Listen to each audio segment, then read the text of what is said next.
Okay, so a while back, about 2 weeks ago, 3 weeks ago, I posted a video of some bees that I had collected from my yard. Well, they're back. They're in this tree stump over my shoulder, and they seem to have repopulated at pretty high levels. And with a young child around, I need to make sure that hive is taken care of. I've been stung several times with other hives around the yard, and these particular guys are a little bit nasty. They're small but mean, and so I'm going to go ahead today and try and remove them. I'll show you how I do it. Maybe it'll be of some use to you. All right, here we go. So this is the stump where there's a hive. Down right by the root there, you see that dark spot. There's a hole that goes under there, and that's their entrance in, and we're going to try and pull them out of there and see how many we can get. Okay, here we go.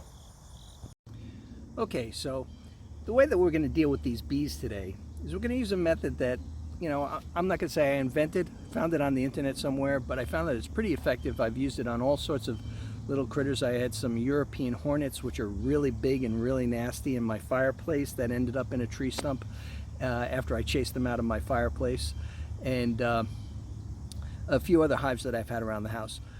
This one I like because it doesn't use any chemicals, so you're not going to be using bug killer, bug sprays, or anything that you're putting in the ground. I think it's best to avoid those if possible. But here we're going to use a few items that you probably have already around your house. Okay, workhorse of this operation is right here. This is a wet dry shop vac set up for liquid handling, and take out the paper filter, and then you can put water in it or suck up water if you need. I'll show you how that works. And then we've got an extension cord, dish liquid used to wash your dirty dishes, water, and I've got a long pole. This happens to be a pole saw that's extendable out to about 13 feet.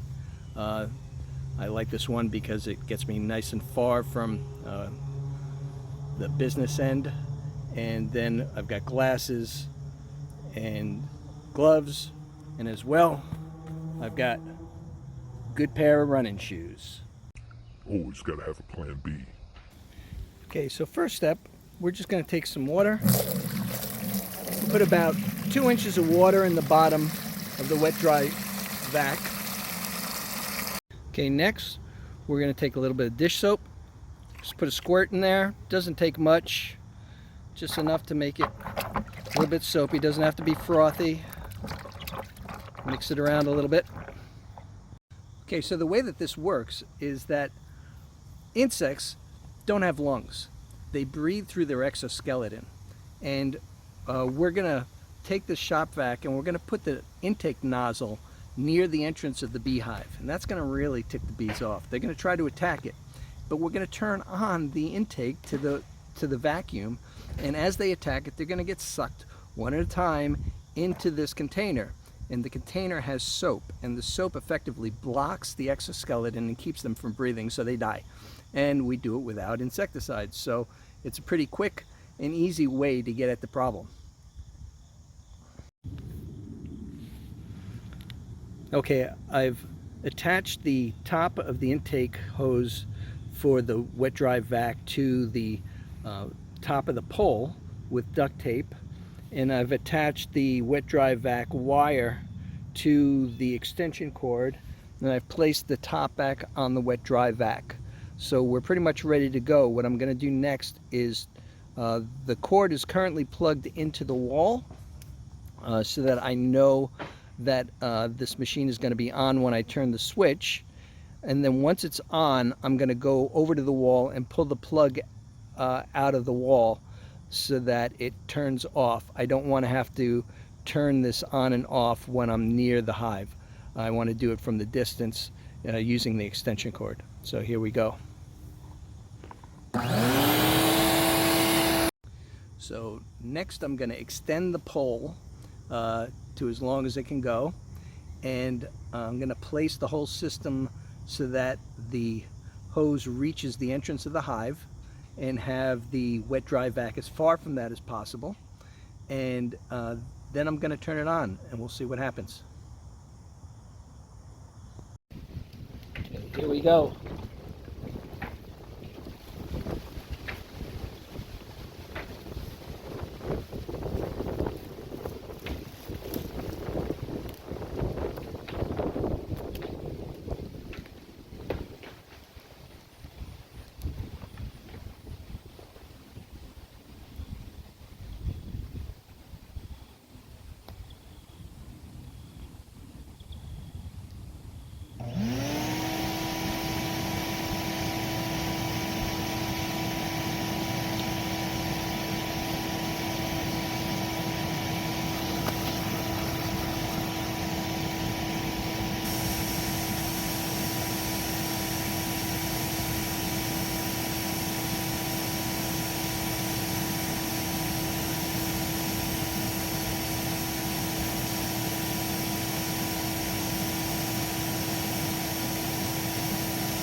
Okay, that was the first round, and it's going to take a couple more times, so while that's going, I'm going to mow the field.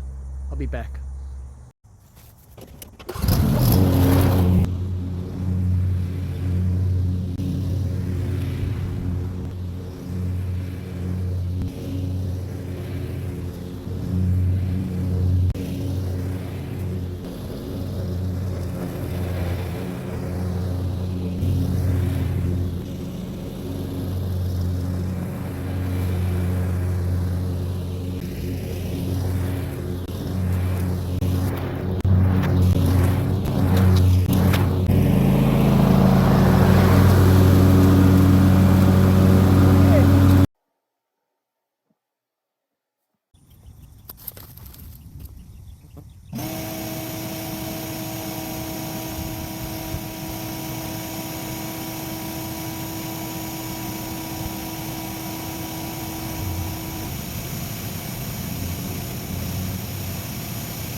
Okay, so here we are.